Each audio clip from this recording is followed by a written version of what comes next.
van a estar apareciendo todos los textos. Entonces es vida después de la muerte. La muerte y cómo enfrentarla. Hemos estado analizando Hebreos 9:27 y de la manera que está establecido para los hombres que mueran una sola vez y después de esto el juicio. Vamos a enfocarnos hoy acerca de ese juicio, de lo que habla aquí, el juicio, cómo va a ser ese juicio, en qué consiste ese juicio, cómo va a ser para los que hemos creído, cómo va a ser para los que no hemos creído, qué pasa exactamente cuando nosotros morimos. Hemos visto que Jesús enseñó claramente que debemos enfrentar un juicio después de la muerte, por eso es que a nadie le gusta hablar o escuchar sobre la muerte. El juicio al que nos enfrentamos al morir es para vida o para condenación eterna. No hay un lugar intermedio, no existe. Ahorita vamos a corroborarlo con la escritura. Hay dos libros de vida, el libro de la vida biológica y el libro de la vida eterna, el libro del bios y el libro del zoé.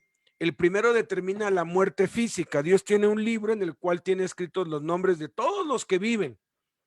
Y cuando Él borra un nombre allí es porque somos quitados de esta tierra y somos llevados o a la vida eterna o a la muerte eterna. El segundo es para la vida en el cielo y fue escrito desde antes de la fundación del mundo. De hecho, ambos libros fueron escritos antes de la fundación del mundo. Antes de Dios crear los cielos y la tierra, Dios determinó qué día, minuto y segundo íbamos a nacer y qué día, minuto y segundo íbamos a morir. Esa seguridad reside en la salvación y eso nos incluye a nosotros y a toda nuestra familia, como vimos la semana pasada. Nuestra seguridad en Cristo en Hechos 16 del 30 al 31. Les dijo el guardia: señores, ¿qué debo hacer para ser salvo? Ellos dijeron: cree en el Señor Jesucristo y serás salvo tú y tu casa. La palabra casa allí no se refiere a un lugar, a una construcción, ni tampoco se refiere al origen o de dónde es, sino a la parentela, ¿no? Como cuando Dios le dijo a Abraham: tú y tu parentela. Dios promete salvar a nuestra parentela. Parentela es no solamente los familiares directos, sino también los indirectos.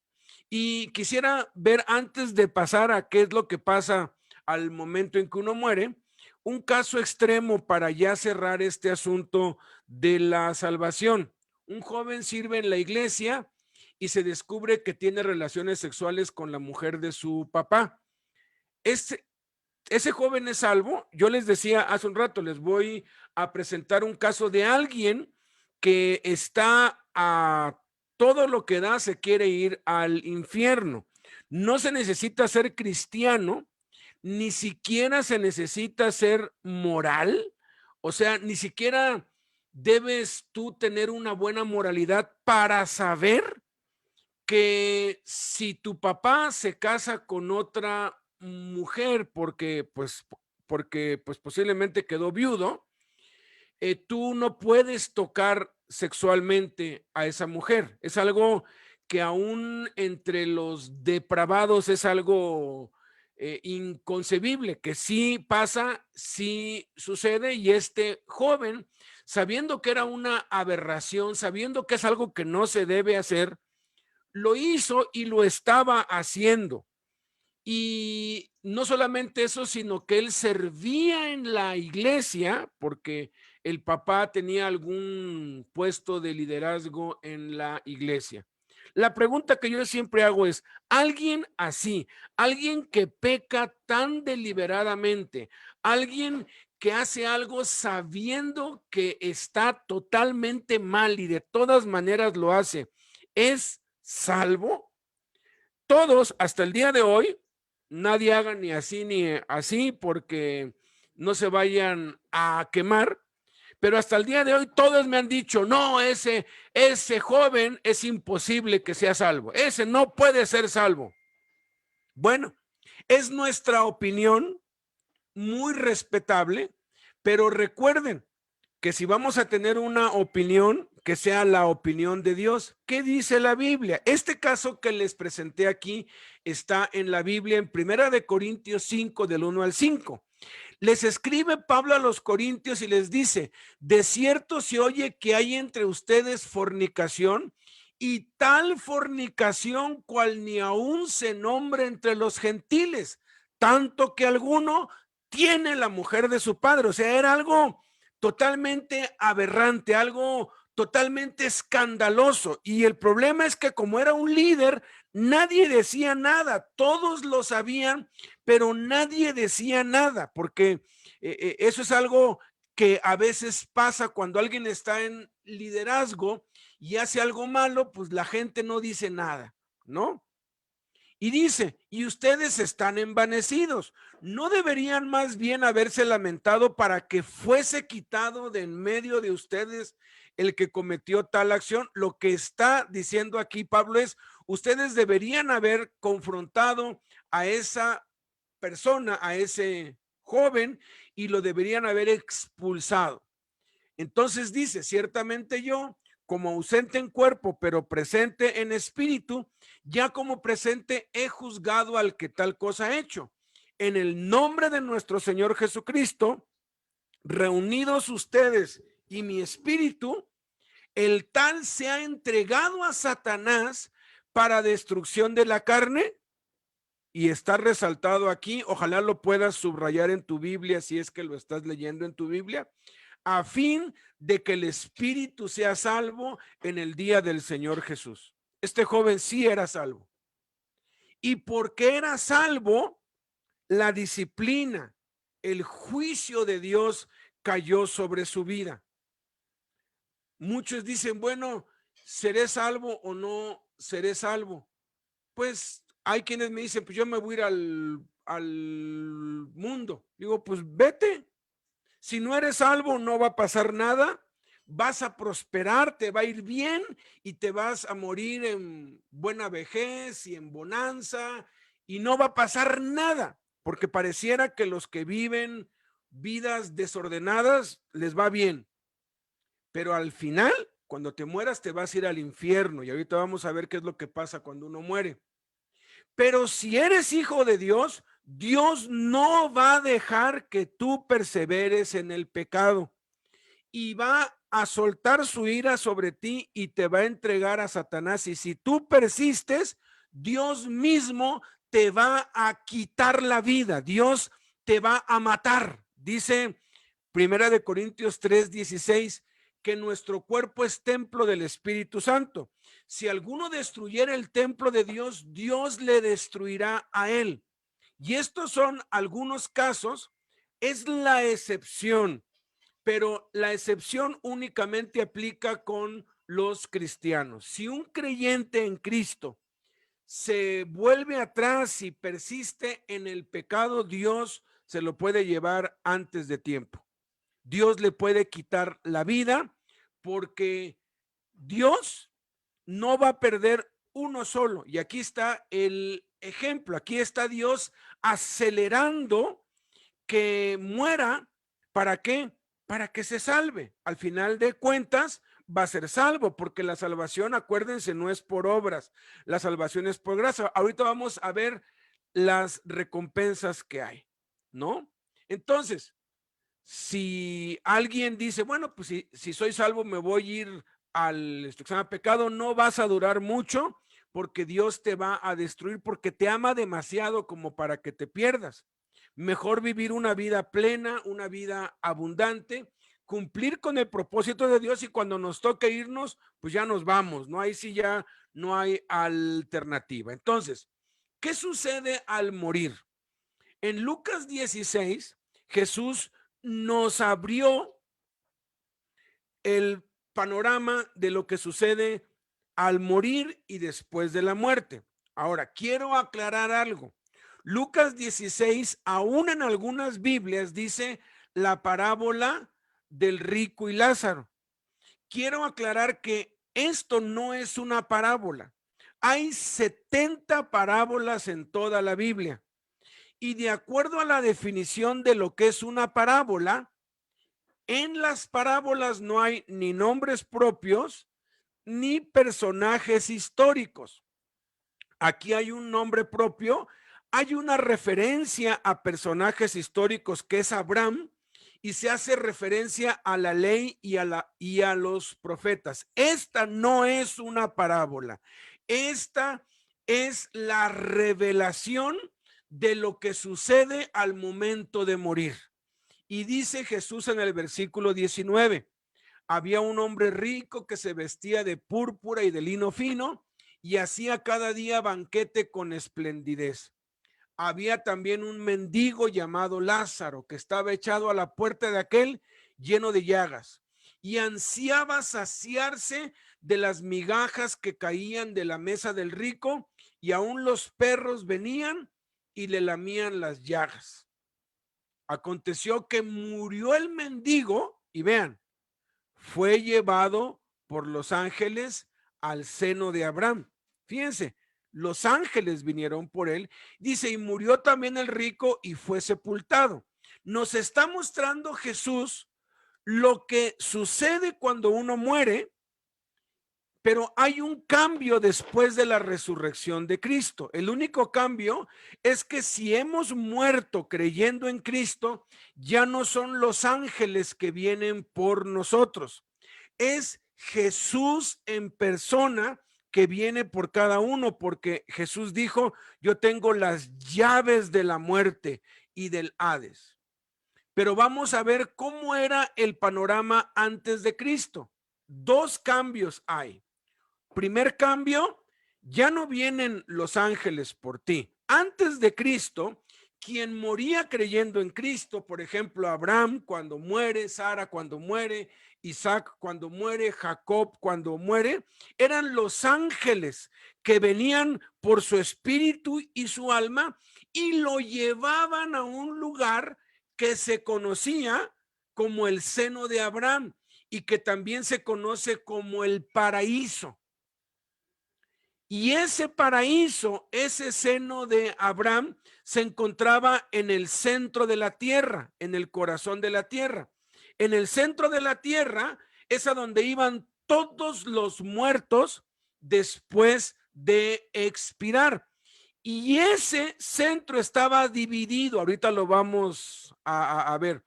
A un lado, al paraíso, se iban los que creían en el Mesías, en la esperanza del Mesías prometido por Dios, y al Hades o Seol, que significa lugar de los muertos o cementerio, sepulcro o lugar de los sepulcros. Seol es el término hebreo para el lugar de los muertos. Hades es la misma palabra que Seol, pero es el término griego. Pero noten aquí cómo uno es simplemente sepultado, desciende, y el otro es llevado por los ángeles. Ese paraíso que antes estaba junto al seno, perdón, junto al Seol en el centro de la tierra, fue llevado por Jesús al cielo, delante del trono de Dios. Ahorita el paraíso está delante del trono de Dios desde la resurrección de Cristo. Ahorita vamos a demostrar todo eso con la Sagrada Escritura.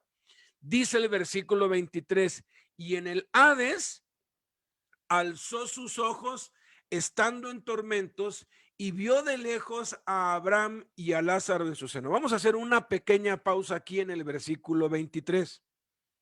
Desde el Génesis hasta el Apocalipsis, toda la Biblia nos enseña, cuando estudiamos acerca de qué hacen los muertos después de la muerte, descubrimos, y vamos a dar algunas referencias dentro de un rato, que todos, salvos y no salvos, justos e injustos, duermen hasta el día que la resurrección de los justos o la resurrección de los injustos llega. Ahorita vamos a ver el orden, cómo lo puso Dios.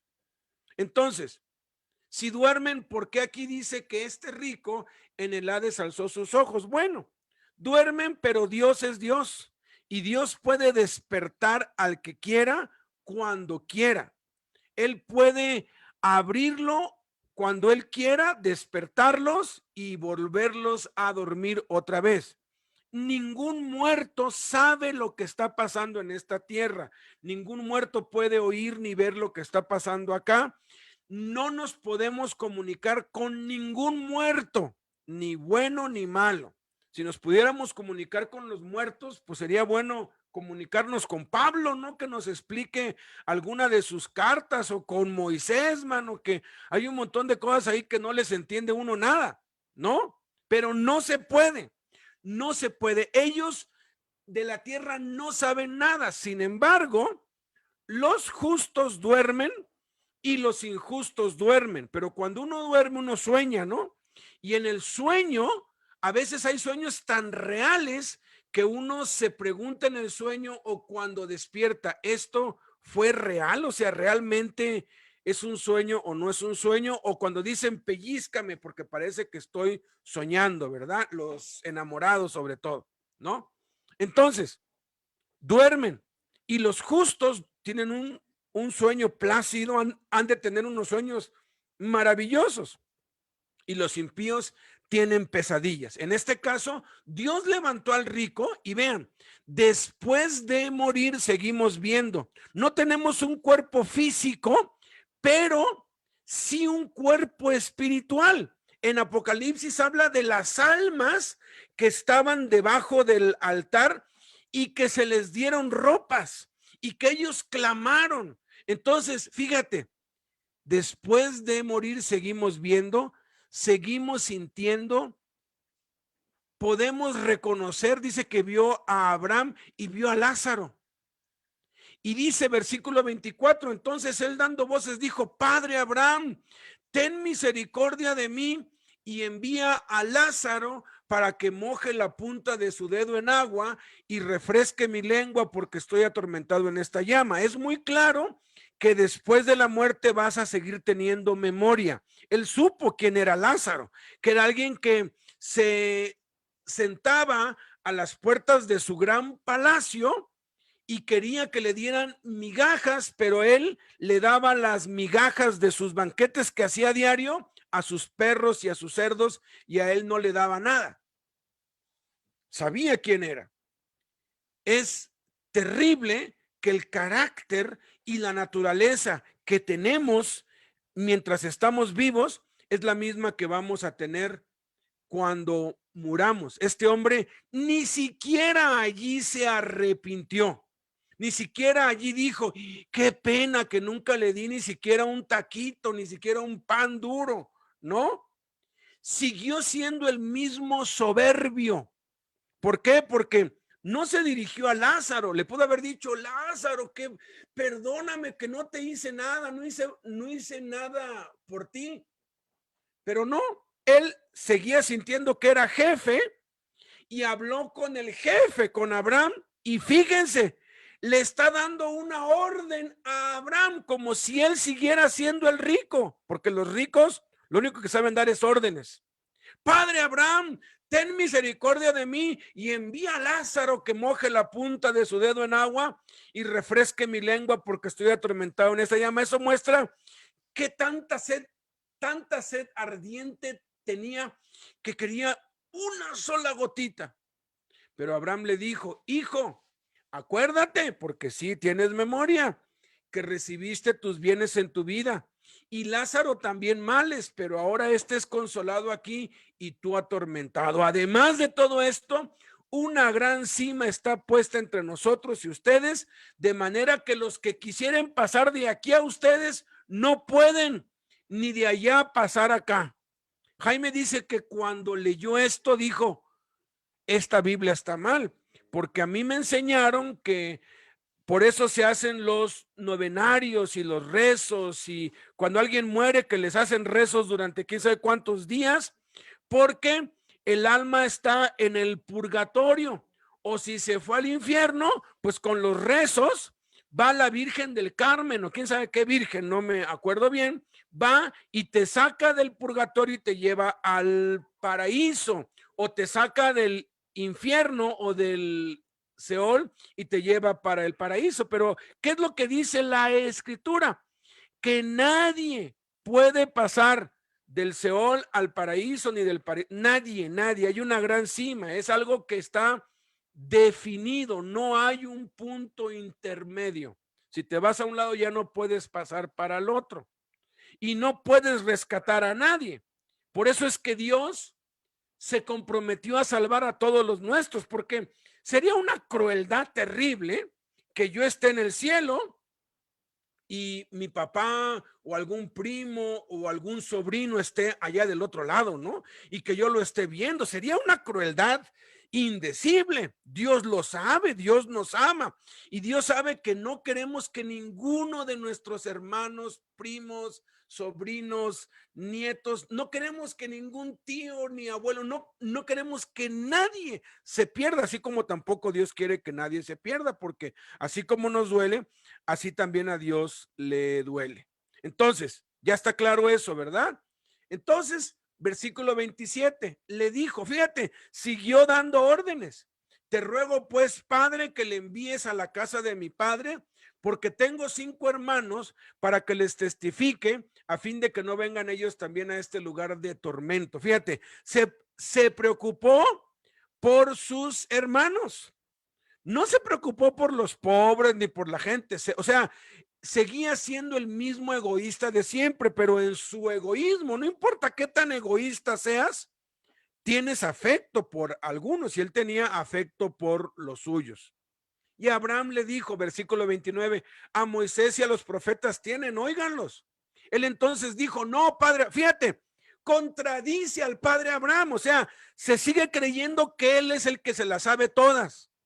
Qué terrible que nuestro carácter nos lo vamos a llevar al otro lado.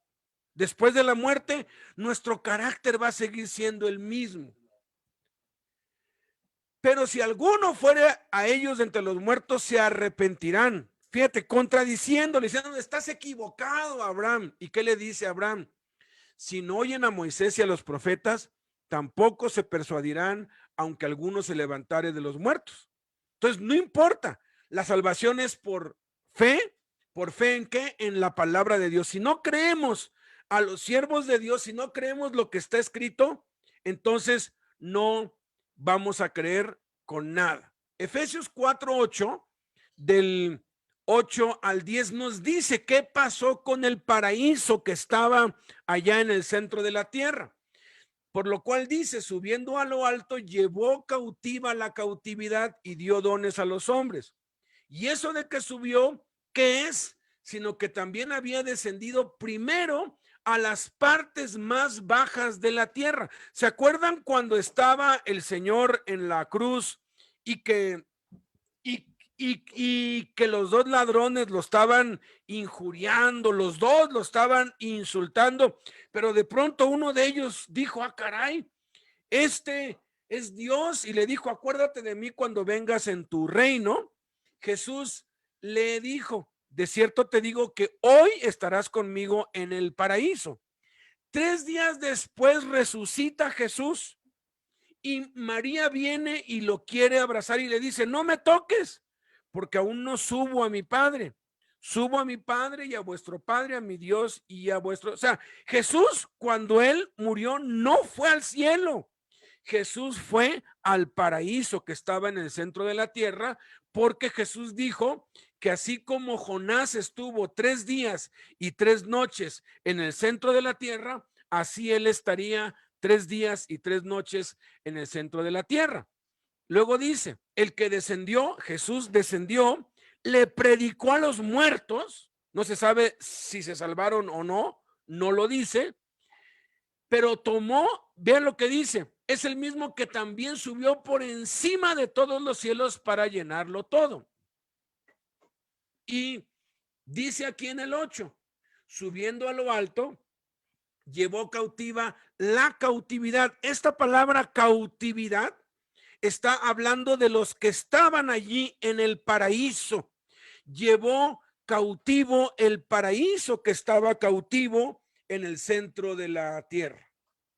Primera de Tesalonicenses 4 nos habla del arrebatamiento, del rapto, porque la muerte va a ser diferente para los que mueran antes de que venga Cristo, para aquellos que mueran en el momento en que venga Cristo. Yo he estudiado mucho acerca de esto a través de los años. ¿Y qué se siente? ¿Qué se siente morir? Pues es exactamente lo mismo que se siente dormir.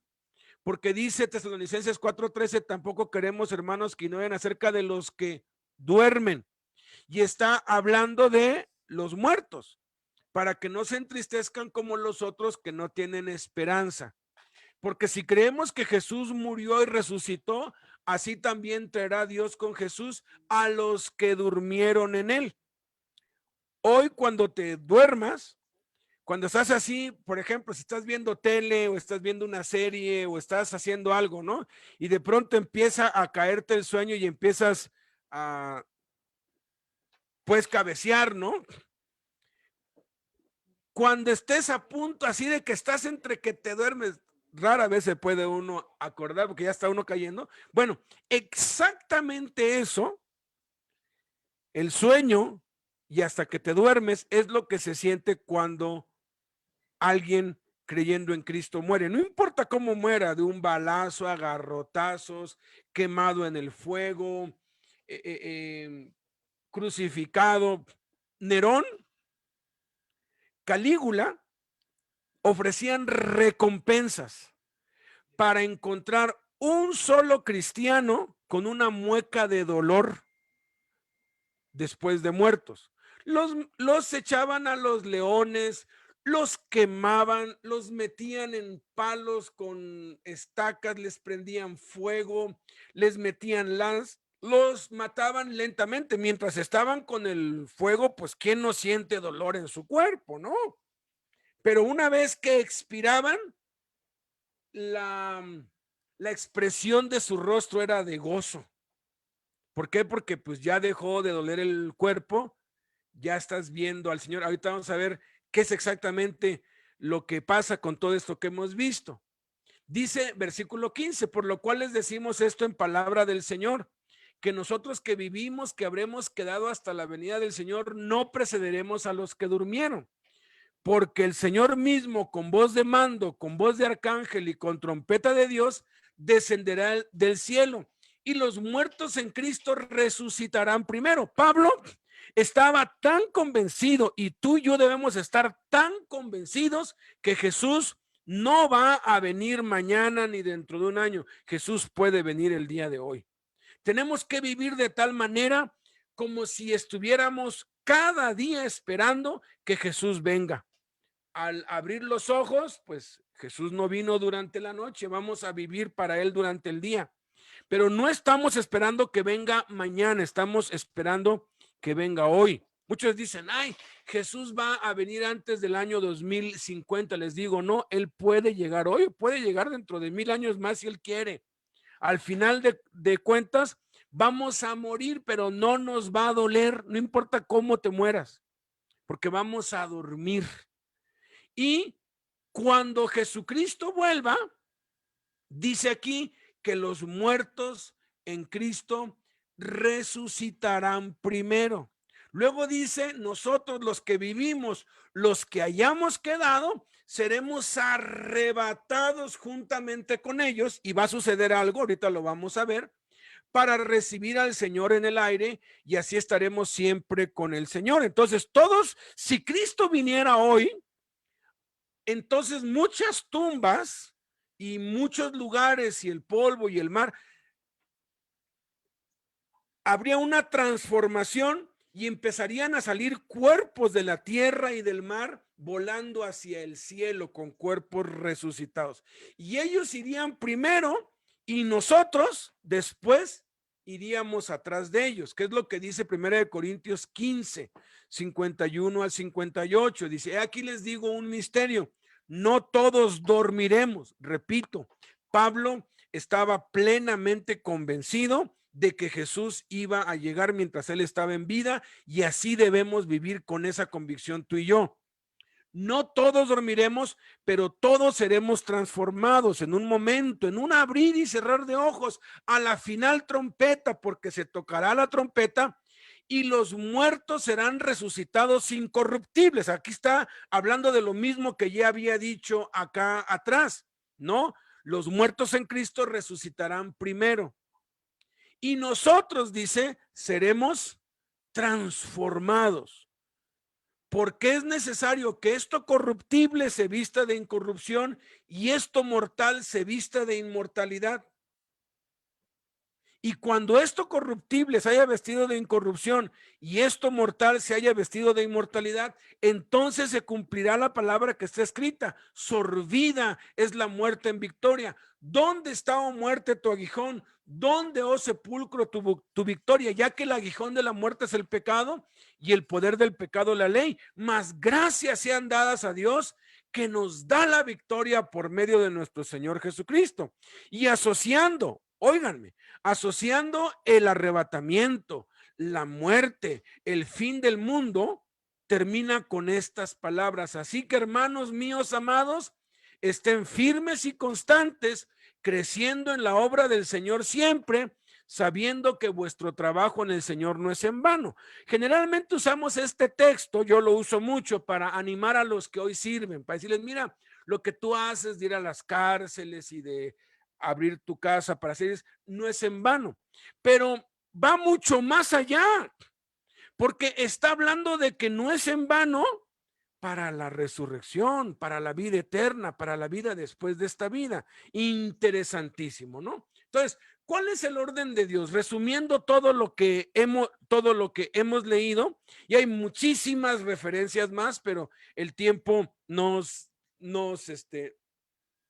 limita. Vamos a ver en orden 10 cosas que van a suceder a los creyentes al morir. Y cuando digo pues creyentes, digo tú y yo. ¿Qué pasa en el momento en que expira un se llama creyente, sea en un hospital, sea en su cama, sea en un accidente de auto, sea porque se ahogó, porque se cayó? No importa la forma en cómo uno muera, al momento de expirar, de que el espíritu y el alma abandonan el cuerpo, la primera cosa que pasa es que vemos a Jesús cara a cara. Dice la escritura que lo vamos a ver cara a cara. ¿Se imaginan eso tan maravilloso? Porque ahora vemos como por un espejo oscuramente, pero cuando muramos vamos a ver el rostro de Jesús. Moisés le pidió a Jesús que quería ver su rostro y le dijo: no podrás ver mi rostro, porque si nadie puede ver mi rostro y no morir. O sea, para ver el rostro de Cristo hay que estar muerto, ¿no? Su rostro glorioso. Ahora, recuerden, está establecido para los hombres que mueran una sola vez y después de esto el juicio. Claro, tiene que haber un juicio, pero no todos los juicios son malos. Hay juicio para una herencia. Cuando se va a dar una beca, se tiene que dictaminar sentencia, se tiene que pues juzgar si el candidato cumple con los requisitos que piden para darles una beca, y entonces se dicta un juicio. Entonces, ese juicio para nosotros no va a ser un juicio tenebroso, va a ser un juicio glorioso. La sentencia del juicio es favorable, pues nuestra salvación empezó desde que creímos. Por lo tanto, somos llevados al cielo por Jesús, ¿no? Algunos dicen: bueno, Jesús es el que nos recibe y luego nos manda con un ángel. Como quiera que sea, lo primero que vamos a ver es a Jesús.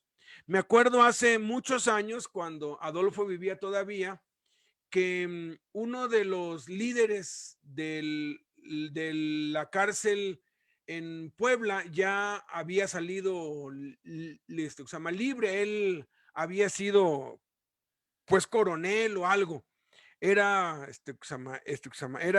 militar, y José Luis Hernández Pichón, así es como pues se llama, porque todavía vive, su cuerpo está aquí muerto, pero él está en el cielo.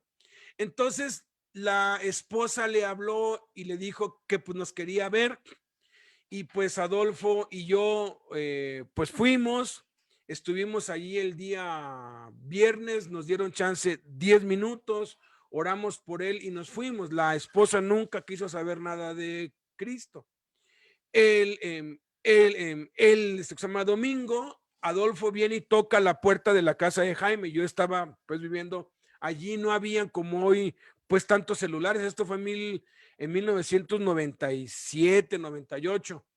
Y me dijo, oye, Pichón murió, ¿cuándo? Murió el sábado, y pues, ¿por qué no vamos a Pisaco, Tlaxcala, que es donde vive su esposa y sus hijos? Total, nos organizamos y todo, y el lunes ahí estábamos en la casa de ella, y ella nos contó algo increíble. Ella no creía. Cuando nosotros entramos a su casa, había un cerro ahí. Yo dije, ¿qué se les cayó? Agarró sus imágenes, sus ídolos, sus estatuas, su Virgen de Guadalupe, escapularios, todo, y lo puso así como en un cerro y le dio de garrotazos y con el martillo, o sea, hizo polvo eso. Dice, ahorita ya vienen, o sea, los de la basura, y se lo llevan, porque yo ya no creo en nada de eso, dice, porque yo era guadalupana hasta morir, dice, pero estando con mi esposo, ya me convertí a Cristo y quiero que me bauticen, dijo, y nos contó que el día viernes para sábado, por ahí de las 2 o 3 de la mañana, se iluminó el cuarto completamente, así, se iluminó, y ella dijo, caray, pues igual pues van a hacer una prueba o algo, y ella esperaba que viniera algún enfermero, enfermera, y no vino nadie. Su esposo estaba en la cama, estaba durmiendo, y ni se despertó ni se inmutó. El cáncer ya lo había invadido completamente. Todos los médicos ya le habían dicho que no le quedaban muchas horas de vida. Fue el último diagnóstico que le habían dado. Total, que ella se queda diciendo, ¿y esa luz? ¿Y esa luz? Porque ella dice que vio los focos y las lámparas, pero no estaban prendidas. Era una luz que venía de otro lado. Total, que se quedó dormida al pie de la cama. Por ahí de las 6 de la mañana, sintió como en su cabeza, su esposo, que estaba acá, puso su mano en su cabeza y empezó a orar por ella. Y empezó a orar, y ella recuerda bien esa oración porque nos la dijo. Empezó a decir, Padre, te doy muchas gracias por esta hermosa esposa que me diste, que ella estuvo al cargo de nuestros hijos y de la casa mientras yo estaba, pues tantos años adentro de una cárcel, y te pido que la sigas fortaleciendo para que ella se siga haciendo cargo de la casa y de los hijos, ahora que ya me tengo que ir contigo. Y cuando ella oyó eso, le quitó la mano y le dijo, no, José Luis, tú no te vas. Y le dijo él, ya me tengo que ir. No te vas, no me puedes otra vez dejar sola. Y le dijo, no te vas a quedar sola. Repite esta oración conmigo, y la hizo repetir la oración para recibir a Cristo. Después que ella recibió a Cristo, ella dice que la inundó una paz, que ya no le dio miedo que se pues muriera allí pues con ella, porque ella tenía muchas supersticiones. Ella ya había hablado al cura para que viniera, y una procesión iban a hacer, y quería meter sus ídolos y todo. No le dejaron nada de eso, estaba como en trámite de eso, porque ella tenía mucho miedo, y de pronto dice, se me quitó todo el miedo y me di cuenta que pues esos muñecos, esas piedras, esas estatuas no sirven de nada, porque el esposo cuando salió vivió un mes en la casa de ella y le decía, hija, todo eso está mal, todo eso es del diablo, eso no es de Dios. Y ella, no, a mí, mi religión tú no me la vas a quitar, yo nací católica y me voy a morir católica.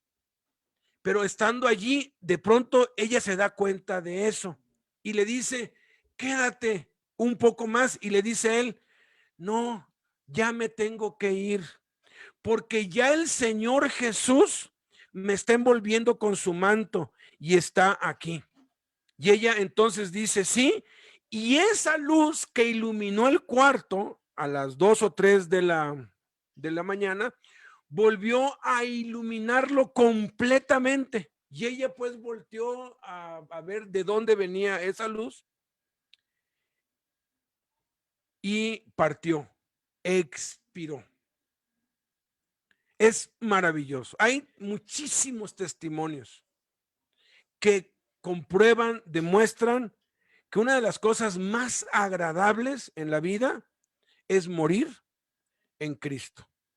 Tercer cosa, en el cielo, delante del trono de Dios, son unidos a todos los que han dormido antes de ellos. O sea, Jesús o un ángel, como quiera que sea, lleva al que muere después de que lo ve y de que lo sentencia a irse al cielo, porque es un juicio y el juicio requiere de una sentencia, entonces es llevado al paraíso. ¿Y el paraíso dónde está? El paraíso está delante del trono de Dios. Cuarta cosa, duermen en la presencia de Dios delante de su trono en espera de la resurrección en la segunda venida de Cristo. Ninguno de ellos está consciente de lo que está pasando acá. ¿Dios puede despertar a alguien? Claro que sí, lo puede hacer cuando Él quiera. Despertó a las almas de los mártires.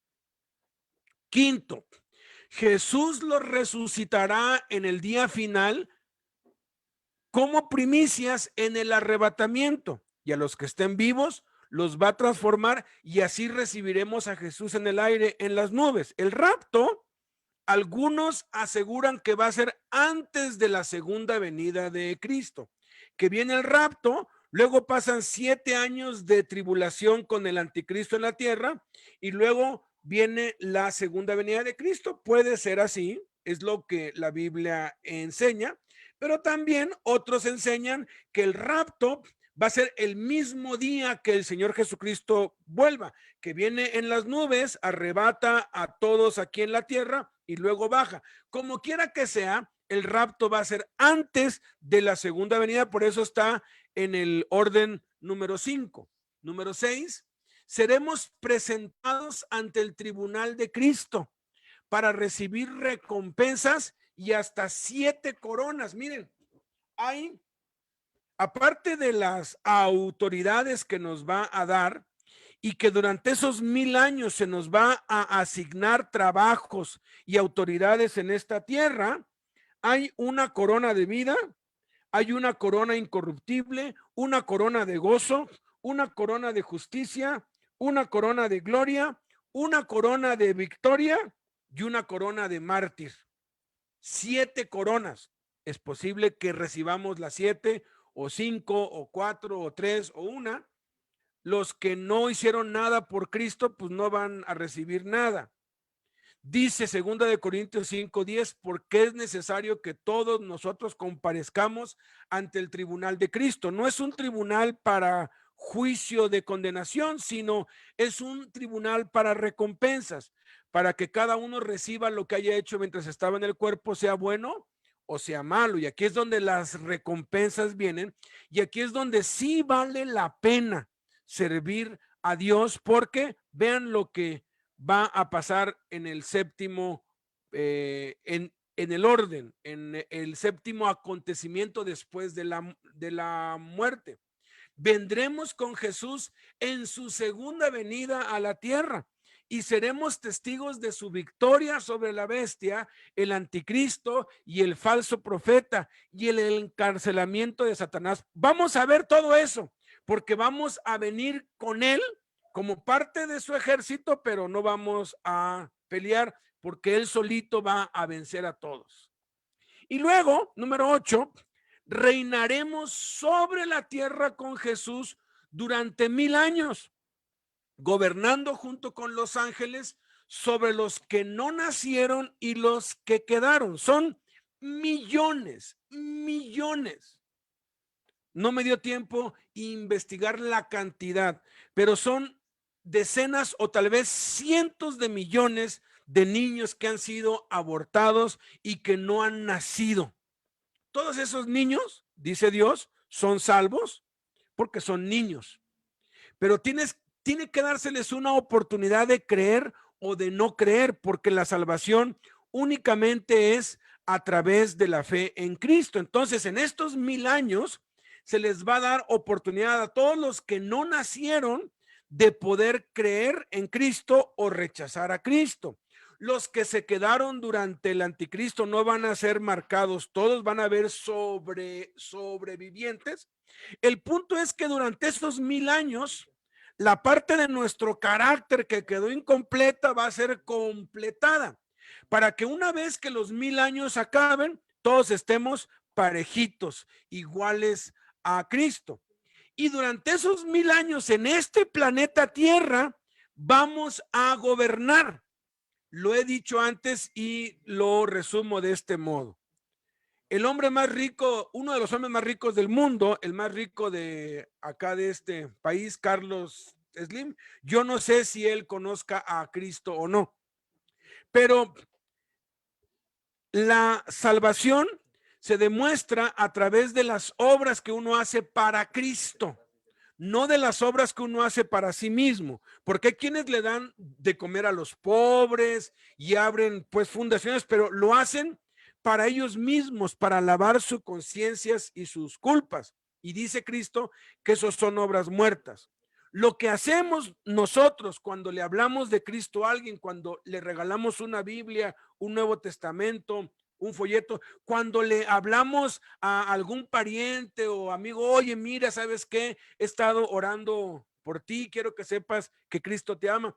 Cuando invitamos a otros a que escuchen la palabra de Dios y les procuramos enseñar la palabra de Dios, dar los cursos o mandarles un video, lo que sea que hacemos para la salvación de otros, para alcanzar a otros, para edificar a otros, esas son las obras que van a traer recompensa. Entonces, supongamos que se salva el hombre más rico del mundo en el último segundo de su vida, ¿no? Se salva.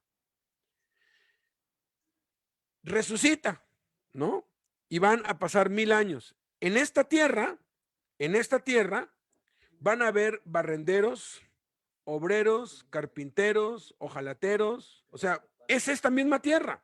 Vamos a reconstruirlo todo, vamos a otra vez pues fabricar autos, a levantar edificios, vamos a reconstruir la tierra, pues, ¿no?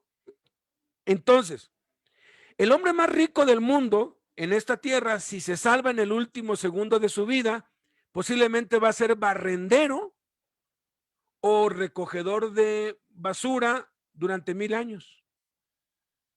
Imagínense eso, ¿no? ¿De qué le sirvió ser millonario 100 años? Si 1000 años va a ser pobre, no le va a hacer falta nada, pero pues no va a poder vivir con los lujos que vivió. Sin embargo, por ejemplo, yo, que el carro que ando se me apaga cada rato, yo voy a andar con un carrazo.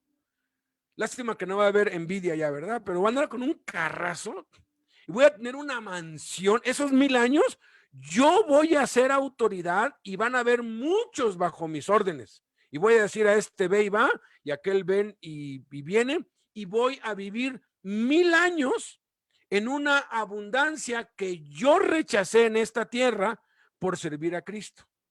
Porque todos los que estamos aquí, si nos dedicamos a hacer lana, podemos hacer mucha lana y vivir con deleites y placeres y nunca padecer nada. Pero si tú decides hacer esto para Cristo, vas a tener limitaciones y vas a tener que usar las cosas no para ti, sino para otros. Número 9. Al final de los 1000 años, seremos parte del tribunal en el juicio del gran trono blanco, en el cual se juzgará a todas las naciones y a los demonios y serán lanzados al lago de fuego eterno junto con la muerte y el Hades. Fíjate, tú y yo vamos a ser jueces, jurado de los demonios y de los impíos, y todos van a ser lanzados al lago de fuego eterno.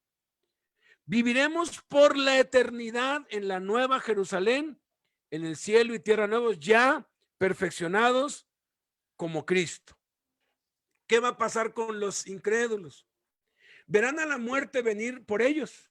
No va a venir Jesús ni los ángeles. La muerte es un ángel. Y la muerte va a venir, por eso le tienen tanto miedo a la muerte, porque es un ángel que viene por los que mueren sin Cristo. 2, serán llevados al Seol, al Hades. 3, dormirán en tormentos, pesadillas, en espera del día del juicio final. Y número 4, el día del juicio final serán juzgados conformes a sus obras y echados al lago de fuego eterno. Terminamos con la promesa de Dios. Nada más se las voy a leer. En Apocalipsis 21, del 5 al 8, resume lo que pasa al momento en que mueres y después de que mueres.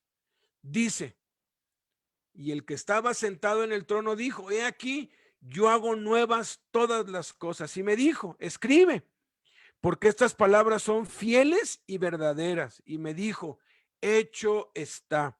Yo soy el alfa y la omega, el principio y el fin. Al que tuviere sed, yo le daré gratuitamente de la fuente del agua de la vida.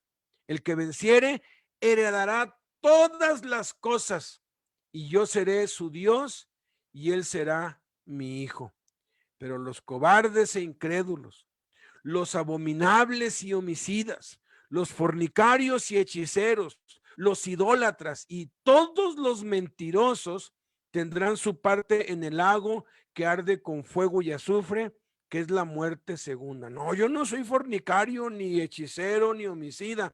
Ah, pero ¿y si eres cobarde? ¿El cobarde quién es? Aquel que no le habla de Cristo a nadie. ¿Por qué? Porque pues da pena, porque pues te rechazan, se burlan y no, pues ¿qué dirán? No, no. El que es cobarde no le testifica de Cristo a otros, y hay que examinarnos, porque a veces decimos, no, pues yo no hago nada malo, yo me porto bien. Sí, pues no le hablas a nadie, no compartes tu fe con nadie. Entonces, qué peligroso. No estás haciendo absolutamente nada. Ah, pero es que mi papá es cristiano. Ok, tú vas a ser salvo, posiblemente ya recibiste a Cristo, pero no vas a tener ni una sola recompensa cuando llegues al cielo, porque las recompensas vienen, fíjense, vienen en orden inverso a esto: los valientes, los creyentes, los santos, ¿no? Los que adoran a Dios, los que practican la palabra de Dios. Vamos a orar. Padre, te damos muchas gracias, porque nos has dado una promesa a los que hemos creído, Señor. Y gracias que la salvación no es por obras, es por gracia. Y solamente basta con creer. Al recibir a Cristo, hemos creído, y si nos da tiempo de estar en esta tierra, lo demostramos bautizándonos en agua. Si no, tú salvas al que está en su lecho de muerte, porque tú eres justo y tú cumples con cada promesa. Pero del mismo modo, cumples tus promesas de recompensas, de coronas, de autoridad en los 1000 años sobre la tierra. Padre, que vivamos de tal manera que estemos acumulando tesoros en los cielos y no tesoros en esta tierra. Que vivamos de tal manera con nuestros ojos puestos en la vida después de esta vida, porque van a haber 1000 años en este planeta Tierra, y esos 1000 años queremos vivir cómodos, en abundancia, y dando órdenes y mandando a otros, porque tú nos creaste para ejercer autoridad, pero nos pides que en esta tierra nos neguemos a eso y que vivamos para ti y para alcanzar a otros para Cristo. En el nombre de Cristo te lo suplicamos, Padre. Gracias por ser tan bueno, Señor. Amén.